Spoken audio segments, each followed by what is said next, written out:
Ladies and gentlemen, let me tell you something that might shock you. Wisdom doesn't scream, it whispers. And if you're too busy chasing noise, you'll miss the truth that could change your life. I sat with a 92-year-old woman once, not just a grandmother, not just an elder, but a walking vault of legacy. 92 years of observation, heartbreak, success, and clarity. She didn't speak often, but when she did, every word hit like a hammer shaping steel. And she told me this: few men know the truth anymore. They're too busy trying to impress to actually improve. That's a fact.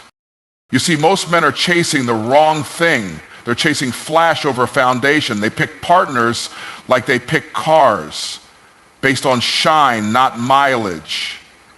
This woman told me, the man who learns to see beyond beauty will find peace beyond measure. Why? Because beauty fades. But value multiplies when it's nurtured. She watched men throw away queens for illusions and spend decades wondering why their kingdom never stood. She told me this too: you can't lead with ego and expect peace to follow. You see, pride makes loud promises, but purpose makes quiet moves. The men she respected weren't the ones who talked the most. They were the ones who showed up the most. They didn't try to dominate, they inspired. They didn't have to prove they were in charge. Their discipline made that clear. If you need to announce your power, you probably don't have it yet. One of the most powerful things she said was, money is a terrible master, but a powerful servant. She had lived through poverty and prosperity.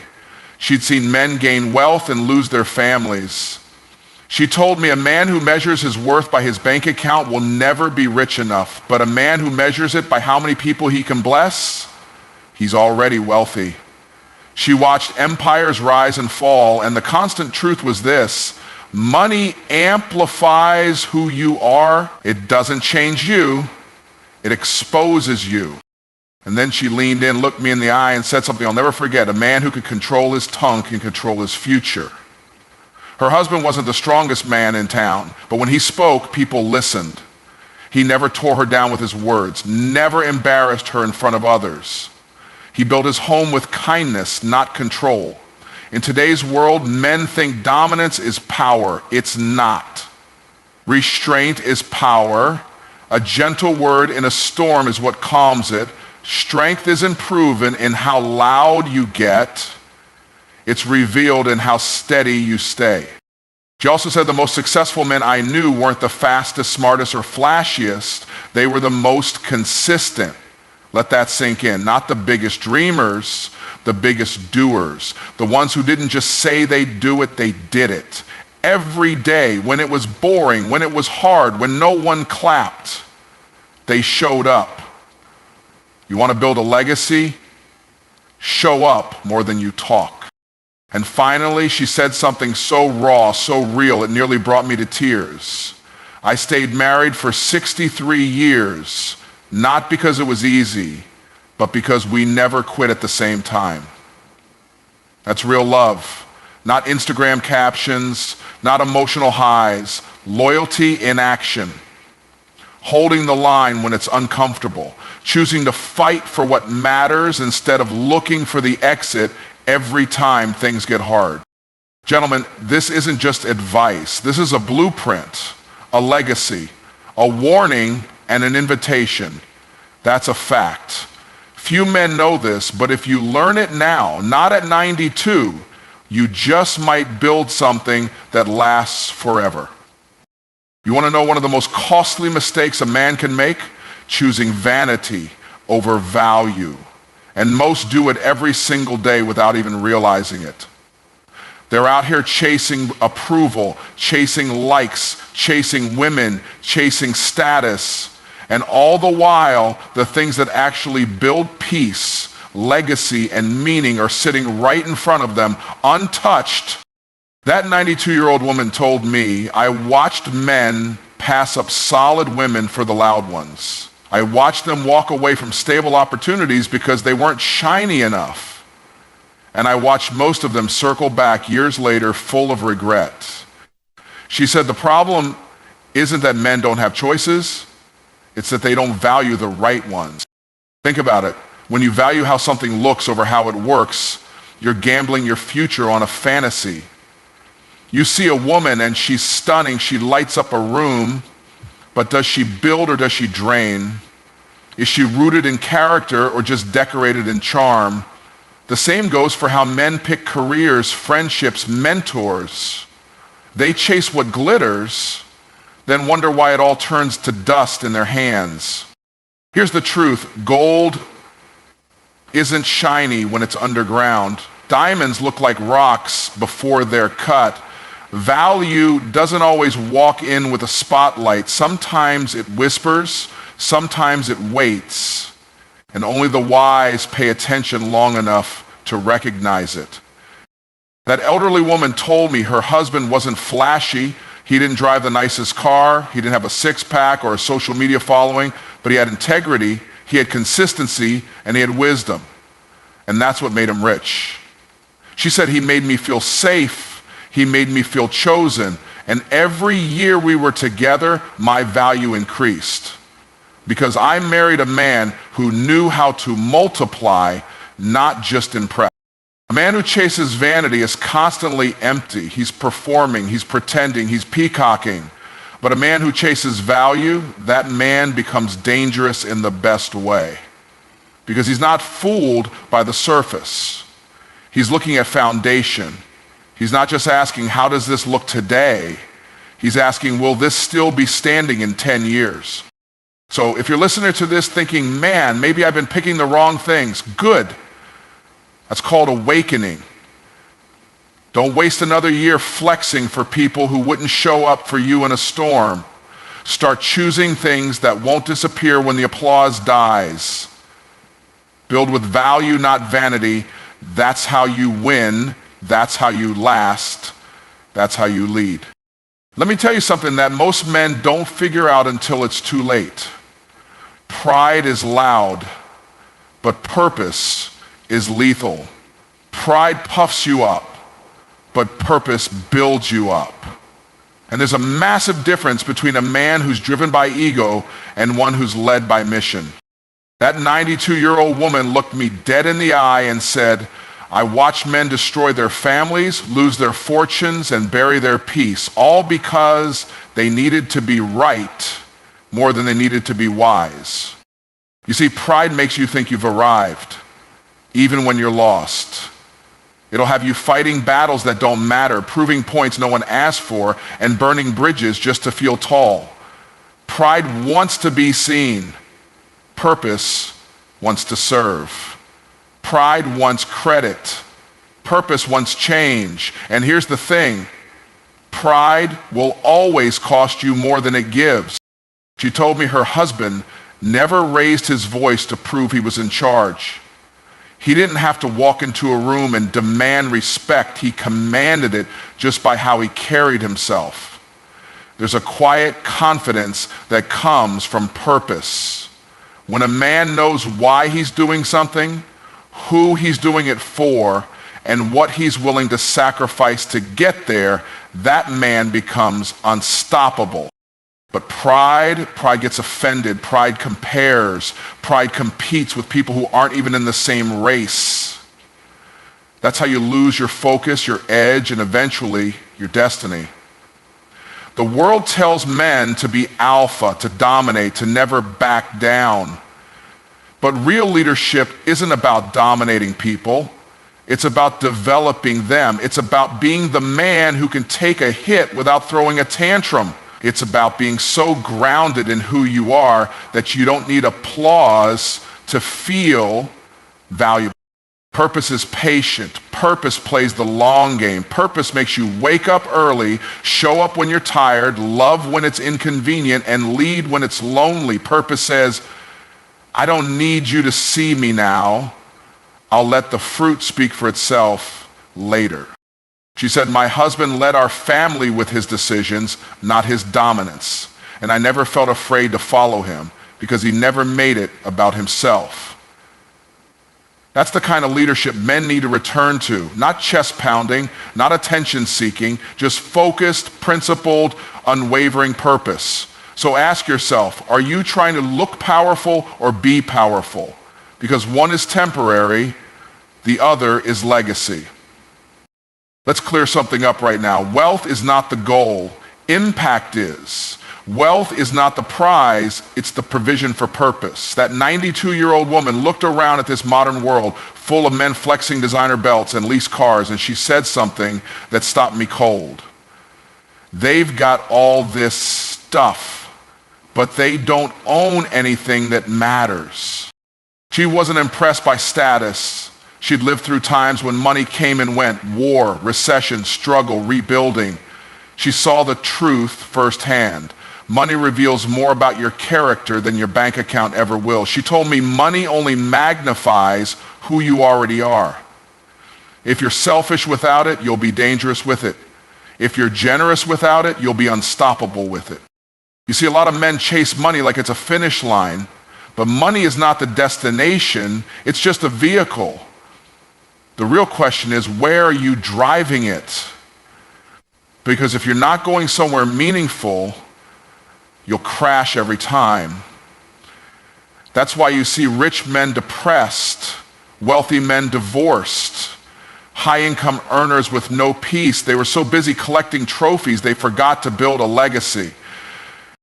Her husband wasn't flashy, he wasn't rich in the way the world defines it, but he provided and he was consistent. He stewarded every dollar like it had a destiny attached to it. She said every time he brought money home, it didn't just pay the bills, it moved us forward. He built more than comfort. He built confidence in our future. Wealth in the hands of a man with purpose becomes seed. He plants it in his family, in his community, in people who need a lift. He multiplies impact. But in the hands of a man ruled by ego, wealth becomes a mirror, and all he does is admire himself until the lights go out. There's nothing wrong with having nice things. Let me be clear. Success is beautiful, prosperity is honorable, but if you're stacking cash just to be noticed, you're broke in the ways that matter most. The house means nothing if there's no peace inside it. The car means nothing if you're driving it to escape your own reflection. The lifestyle means nothing if you have no one real to share it with. That elderly woman said something I'll never forget. My husband left us more than money. He left us with principles, with wisdom, with a name that opens doors. That's real wealth. When your name carries weight because of who you were, not just what you earned. When your children don't just inherit assets, but they inherit standards. So don't make money your master, make it your servant. Don't chase wealth, chase purpose. And let wealth chase you as a result. That's how you turn a tool into a legacy. She told me something that still echoes in my head to this day. My husband was the strongest man I knew, but his strength was never in his hands, it was in his words. And you know what? That hit me. Because today, a lot of men think volume equals authority. They think raising their voice proves control. But the wisest men I've met, they don't yell, they speak. And when they speak, people lean in, not out of fear, but out of respect. A gentle tongue doesn't mean weak leadership. It means disciplined leadership. Anybody can fly off the handle. Anybody can snap when they're frustrated. Anybody can crush someone with their tone. That's easy. But to stay calm when you're angry, to correct without demeaning, to lead without belittling, that takes power under control. That's what real men do. That 92-year-old woman said, he never made me feel small. Even when I was wrong, he didn't shame me, he guided me. Now think about that. She was married to this man for decades. She lived a full lifetime by his side, and what stuck with her most wasn't his work ethic, his income, or his decisions. It was how he made her feel when he spoke. That's legacy. That's leadership that lasts. Men who can master their tongue are rare because your words carry weight, whether you realize it or not. You're either building with them or breaking with them. And it's not just about how you speak to others, it's how you speak to yourself too. If all you do is criticize yourself, downplay your worth, repeat the lies of past failures, then guess what? You'll live under those words. But if you start speaking with vision, with clarity, with intention, everything changes. She said, he spoke life into this family, into our sons, into me. He made us believe in who we could become. That's a man with a tongue like a chisel, carving greatness out of stone, not just throwing words like stones. Here's the truth. Harsh words are like a wildfire, quick to spread, slow to clean up. Gentle words, they're like water in a dry land, healing, soothing, powerful in their quietness. The right words at the right time, spoken the right way, can shift an atmosphere, change a heart, heal a wound, or even rewrite a future. So if you think manhood is about barking orders or being the loudest in the room, you've been sold a lie. The loudest man is usually the least listened to. But the one who controls his tone, chooses his timing, and aims his words with care, that man can move mountains without ever raising his voice. That's what she was saying, and that's what too many have forgotten. She looked at me, smiled softly, and said, you know what made my husband different? He kept showing up. And at first, it didn't hit me. But then she leaned in and added, not once in a while, not just when it was easy, every single day. See, that's where most men go wrong. They're chasing the big moment, the grand gesture, the flashy move, the overnight win. But life doesn't reward intensity, it rewards consistency. Anybody can hit the gym hard for a week. Anybody can show up strong for a month. Anybody can write down a vision, make a plan, feel inspired for a little while. But real men, real leaders, they stay in the fight long after the feeling is gone. Intensity is emotional, it comes and goes. Consistency is a decision. It's built in silence when no one's watching, when there's no applause, and it looks like nothing is changing. That's the grind. That's where character is forged. That's where empires are quietly built. That elderly woman told me her husband wasn't the most exciting man in the room. He didn't have a highlight reel life. But she never had to wonder if he'd show up. She never had to guess if he meant what he said. He was the same man on Tuesday morning as he was on Sunday afternoon. He wasn't perfect, but he was present. He wasn't flashy, but he was faithful. And over time, that consistency built a fortress around their marriage, their children, and their future. See, intensity screams, look at me, but consistency says, watch what I build. Intensity makes promises, consistency delivers. Intensity is the firework, loud, bright, quick. Consistency is the sunrise, steady, certain, powerful over time. Which one do you think lasts? You want to be a better man? Be consistent. Be consistent in how you treat your partner, in how you show up for your kids, in how you speak, in how you manage your time, in how you keep your word. Stop trying to impress people for a moment. Start becoming someone they can count on forever.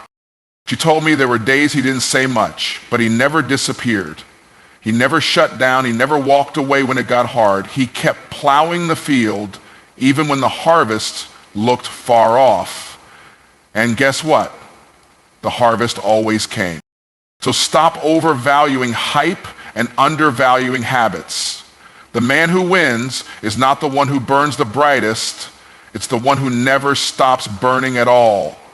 She was right. Intensity fades, but consistency, that builds legacies. She said it with a calm, almost matter-of-fact tone, the kind that comes from living the truth, not just talking about it.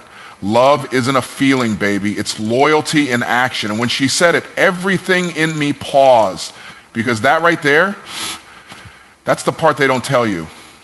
That's the part the world has confused. They've sold us this idea that love is a rush, a spark, a caption, a vibe.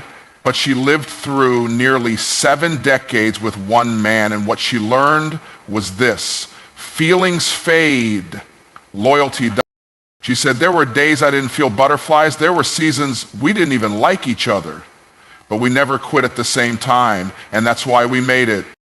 See, real love doesn't run when it gets hard. It digs deeper.